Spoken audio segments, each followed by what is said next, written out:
Hi, ಹಲವಾರು ವಿದ್ಯಾರ್ಥಿಗಳು category related reservation ಏನಿದೆ ಅದನ್ನ ಕ್ಲೇಮ್ ಮಾಡೋದ್ರೊಳಗಡೆ ಮಿಸ್ಟೇಕ್ ಮಾಡ್ತಾ ಇದ್ರು. ಅದಕ್ಕೋಸ್ಕರ ಈಗಲೂ ಕೂಡ ಅಕಸ್ಮಾತ್ ಮಿಸ್ಟೇಕ್ ಮಾಡಿದ್ರೆ ಎಡಿಟ್ ಮಾಡಿ ಸರಿ ಮಾಡ್ಕೊಳ್ಳೋದಕ್ಕೆ ಅವಕಾಶ ಇದೆ. ಸೊ ಯಾವ ರೀತಿ ಕ್ಲೇಮ್ ಮಾಡಬೇಕು ಕೆಟಗರಿಯನ್ನ ಅದನ್ನ ಈ ವಿಡಿಯೋ ಹೇಳ್ತಾ ಇದೀವಿ. ಮೊದಲದಾಗಿ ಅಲ್ಲಿ ರಿಸರ್ವೇಶನ್ ಎಂಟ್ರೀಸ್ ಅಂತ ಏನು ಟ್ಯಾಬ್ ಇದೆ ಅದರೊಳಗಡೆ ನೀವು ರಿಸರ್ವೇಶನ್ಸ್ ಅನ್ನ ಕ್ಲೇಮ್ ಮಾಡೋದಿರುತ್ತೆ. ಈಗ ಕೆಟಗರಿ ರಿಲೇಟೆಡ್ ರಿಸರ್ವೇಶನ್ ಏನಿದೆ ಅದನ್ನ ಯಾವ ರೀತಿ ಕ್ಲೇಮ್ ಮಾಡೋದು ಅಂತ ಹೇಳಿದ್ರೆ ಅಲ್ಲಿ ಆಪ್ಷನ್ ಕೊಟ್ಟಿದ್ದಾರೆ. ನೀವು GM ಹೊರತುಪಡಿಸಿ ಬೇರೆ ವರ್ಗವನ್ನು ಕ್ಲೇಮ್ ಮಾಡಲು ಬಯಸುವಿರಾ ಅಂತಿದೆ.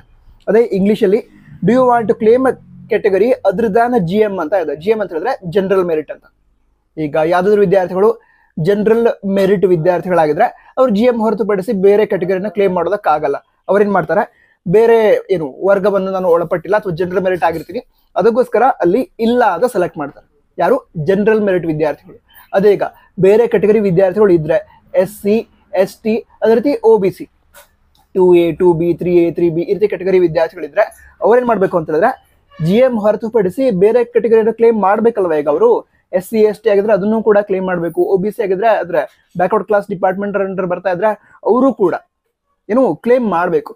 ಆವಾಗ do you want to claim category other than GM ಅಂತ ಏನಿದೆ ಅಲ್ಲಿ ಹೌದು ಎಸ್ ಅಂತ ಏನು ಆಪ್ಷನ್ ಇದೆ ಅದನ್ನ ಕ್ಲಿಕ್ ಮಾಡಬೇಕು. ಅದನ್ನ ಕ್ಲಿಕ್ ಮಾಡಿದ ನಂತರ ಅಲ್ಲಿ ಕಾಸ್ಟ್ ಸರ್ಟಿಫಿಕೇಟ್ ಏನಿದೆ ಅದ್ರ ಮೇಲೆ ಇರುವಂತಹ RD ನಂಬರ್ ಅನ್ನ ಎಂಟರ್ ಮಾಡೋದಕ್ಕೆ ಆಪ್ಷನ್ ಕೊಡ್ತಾರೆ. ಓಕೆ, ಸೊ ನಿಮ್ಮ ಕಾಸ್ಟ್ ಸರ್ಟಿಫಿಕೇಟ್ ಏನಿರುತ್ತೆ, ಈಗ OBC ವಿದ್ಯಾರ್ಥಿಗಳಾಗಿದ್ರೆ ಇನ್ಕಮ್ ಕಾಸ್ಟ್ ಸರ್ಟಿಫಿಕೇಟ್ ಒಂದೇ ಆಗಿರುತ್ತೆ.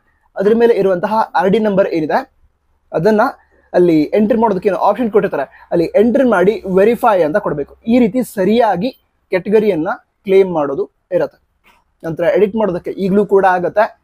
ನೀವೇನು ಮಿಸ್ಟೇಕ್ ಮಾಡಿದ್ರೆ ಆಲ್ರೆಡಿ ಅಪ್ಲೈ ಮಾಡಿದ್ರೆ ಬಟ್ ಮಿಸ್ಟೇಕ್ ಆಗಿದೆ ಆ ರೀತಿ ಇದ್ದಾಗ ಇಲ್ಲಿ ಹೋಗಿ ಚೇಂಜಸ್ ಅನ್ನ ಮಾಡ್ಬೋದು. ರಿಸರ್ವೇಶನ್ ಎಂಟ್ರೀಸ್ ಏನಿದೆ ಅಲ್ಲಿ ಹೋಗಿ ಏನು ಎಸ್ ಅಂತ ಕೊಟ್ಟು RD ನಂಬರ್ನ ಎಂಟರ್ ಮಾಡಿ ವೆರಿಫೈ ಅಂತ ಕೊಡಿ. ಅದರ ನಂತರ ಏನು ಅಪ್ಲಿಕೇಶನ್ ಫಾರ್ಮ್ ಏನಿರುತ್ತೆ ಫೈನಲ್ ಅಪ್ಲಿಕೇಶನ್ ಫಾರ್ಮ್ ಅದನ್ನ ಮತ್ತೊಮ್ಮೆ ಡೌನ್ಲೋಡ್ ಮಾಡ್ಕೊಂಡು ಅದರ ಪ್ರಿಂಟ್ ಔಟ್ ಅನ್ನು ತೆಗೆದು ಇಟ್ಕೊಂಡಿರಿ. All the best. ಜೈ ಹಿಂದ್. ವಂದೇ ಮಾತರಂ.